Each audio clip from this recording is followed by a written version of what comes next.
咁我係想睇我今年自己咧，呢一刻嘅自己咧，可唔可以贏過上4年嘅自己？第15屆全國運動會將會喺11月拉開序幕。港隊武術運動員大師兄楊仲熙今次係第3次出戰。今年28歲嘅佢專攻男子太極拳、太極劍全能項目。佢喺8月嘅成都世界運動會贏咗金牌。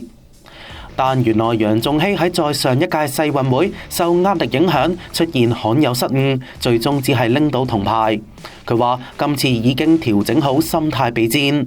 咁喺呢一年嚟講，我就開始調教自己心態，就係睇下可以點樣喺訓練當中俾多啲壓力自己，或者係俾自己清空自己腦袋啊，學下冥想呢啲嘢，又去準備每一個比賽。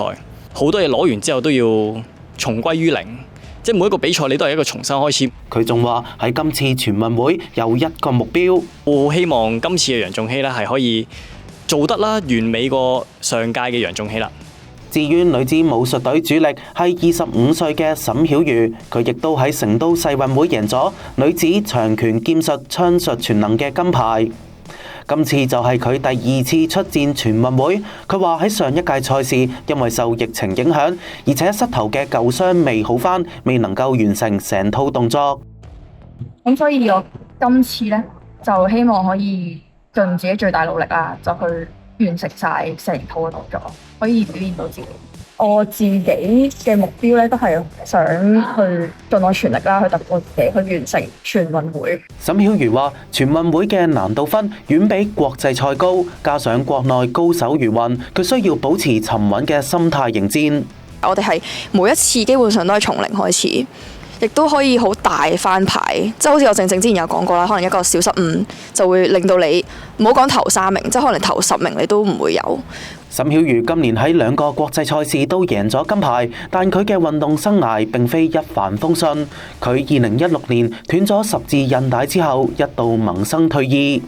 嗰段時間係即係諗咗好多，即係諗緊其實應唔應該繼續呢？或者定係其實可以去讀書讀大學，即係做翻個即係普通學生咁樣。